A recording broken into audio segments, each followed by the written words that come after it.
रामलाल के बेटे लाखन सिंह की बर्थडे पार्टी चल रही थी। लाखन सिंह आज 22 साल का हो गया है। रामलाल शहर का जाना माना बिजनेसमैन है और उसके पास करोड़ों की प्रॉपर्टी है। लाखन सिंह ने अपने बर्थडे पार्टी में सभी दोस्तों को बुलाया था, लेकिन लाखन सिंह की गर्लफ्रेंड निकिता अभी तक नहीं आई थी। लाखन सिंह अपनी 4 व्हीलर निकालता है और निकिता के घर पहुंच जाता है। निकिता अपने घर पे अकेली रहती है। रात बहुत हो चुकी थी, इसलिए निकिता के घर की सारी लाइट ऑफ थी। अरे लाइट कैसे ऑफ है? अभी तो इसको तैयार हो जाना था। लाखन सिंह दरवाजा नॉक करता है, लेकिन कोई दरवाजा नहीं खुलता। यहाँ जरूर कुछ गड़बड़ है। क्यों लॉजिकल आदमी? लाखन सिंह को ऐसा क्यों लगा कि यहाँ कुछ गड़बड़ है? सोचिए सोचिए।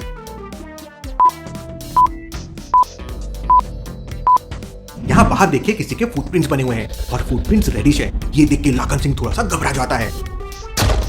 वो जोर से दरवाजे को धक्का देता है तो डोर खुल जाता है।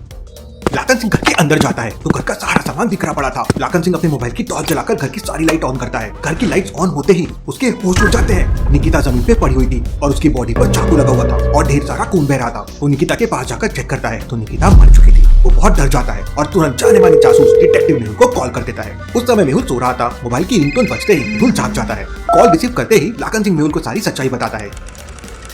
केस की छानबीन करने के लिए मेहुल तुरंत अपने कपड़े पहनने लगता है। मुझे अभी के अभी वहां जाना होगा, सुबह तक का इंतजार नहीं कर सकता हूँ। मेहुल अपने घर को अच्छी तरह से लॉक करता है और घर के बाहर निकल आता है।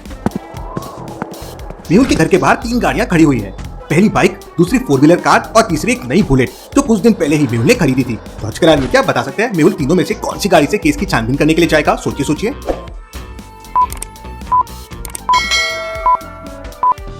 ध्यान से देखिए, कड़ाके की ठंड पड़ रही है और ओस की बूंदें भी गिर रही है। ऐसे में बुलेट या फिर बाइक चलाने में काफी मुश्किल होगी, इसलिए मेहुल अपनी कार से जाएगा।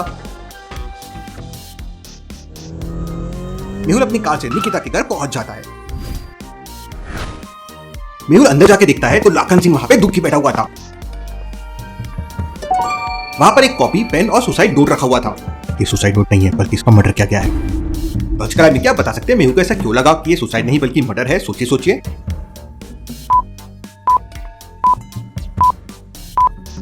निकिता के पेट में तो चाकू लगा हुआ है, लेकिन सुसाइड नोट और बगल में पड़ी हुई कॉपी को ध्यान से देखिए। सुसाइड नोट A4 पेज का है, लेकिन कॉपी A4 साइज की नहीं है, काफी छोटी है।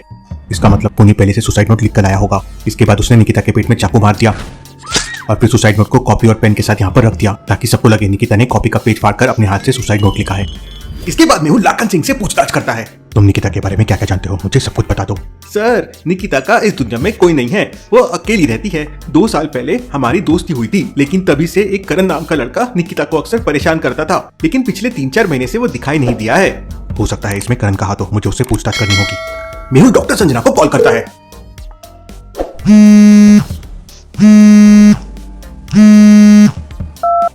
डॉक्टर संजना, क्या तुम जल्दी से लैब में आ सकती हो? एक डेड बॉडी का पोस्टमार्टम करना है।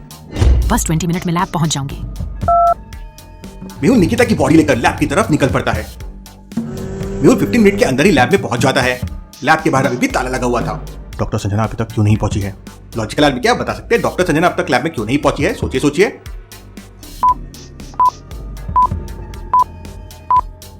क्योंकि डॉक्टर संजना ने कहा था कि उसे 20 मिनट लगेंगे लैब पहुंचने के लिए और मेहुल तो 15 मिनट में पहुंच गया था।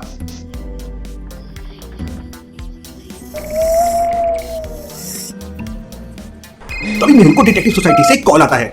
मेहुल, ये केस आलिया हैंडल कर लेगी। तुम्हें एक अर्जेंट मीटिंग के लिए डिटेक्टिव सोसाइटी के हेड ऑफिस पहुंचना है और आज आलिया के एविडेंस ऑब्जर्वेशन की टेस्ट भी है। मेहुल आलिया को कॉल लगाता है।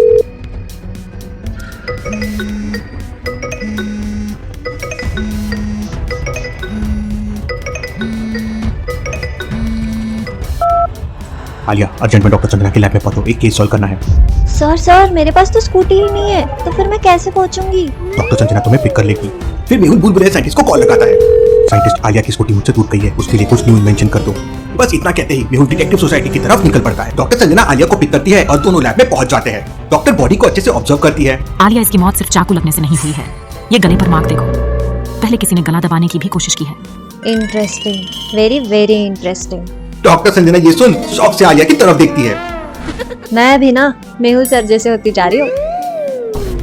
सर ने कहा था करण से पूछताछ करनी है, मैं पहले उसके घर जाके पूछताछ करती हूँ। आलिया डॉक्टर संजना की कार लेती है और करण के घर की तरफ निकल पड़ती है। ये डॉक्टर संजना के पास क्या मस्त कार है, फुल ऑटोमेटिक। लेकिन डॉक्टर के पास इतना पैसा आता कहाँ से है? मेहुल सर तो 1 रुपया भी नहीं देते, बस काम पे काम करवाते रहते हैं। सोच रही हूँ एक पोल्ट्री खोल लूँ, वहाँ मैं 10 मुर्गियाँ पाल लूंगी। 10 मुर्गियों से 100 अंडे मिलेंगे, 100 अंडों में से 100 मुर्गियाँ निकलेगी, 100 मुर्गियों से फिर 1000 अंडे, उनसे फिर 1000 मुर्गियाँ। थोड़े दिनों में तो मैं करोड़पति ही बन जाऊंगी। आलिया अपने ही ख्यालों में खो जाती है। तो अभी पीछे से एक कार आलिया को हॉर्न देती है। Focus Alia focus. तभी आलिया को मेहुल का कॉल आता है। आलिया, तुम्हारे सामने वाले पानठेले पे करण खड़ा है, जल्दी से उसे पकड़ो और पूछताछ करो। सर को मेरी लोकेशन का कैसे पता चला और करण की लोकेशन का कैसे पता चला? वाह सर, जब भी तो वो नंबर 1 डिटेक्टिव है, नंबर 1। आलिया पानठेले के सामने कार रोक देती है, लेकिन वहाँ पे 3 लोग खड़े थे। आलिया तुरंत समझ जाती है कि तीनों में से कौन करण है। लॉजिकल आदमी आलिया को कैसे समझ गया कि तीनों में कौन करण है? सोचिए सोचिए और आपका आंसर मुझे कमेंट करके बताएं।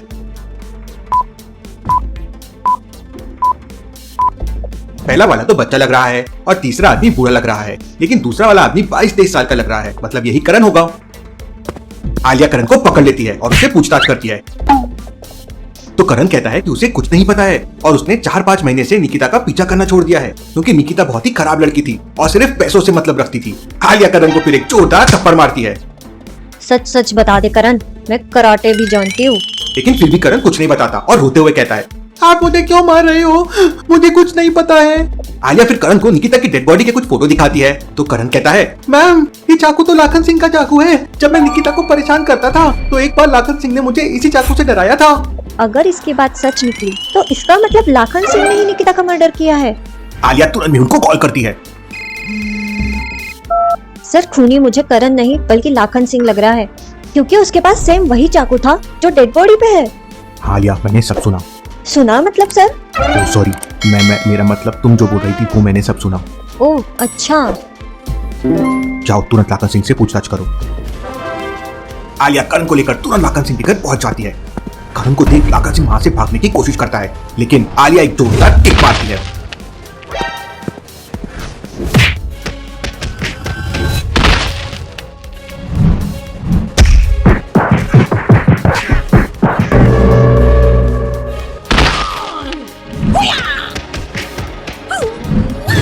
और आलिया उसे फिर पकड़ लेती है। हाँ, मैंने ही निकिता का मर्डर किया है, क्योंकि वो सिर्फ पैसों के पीछे थी।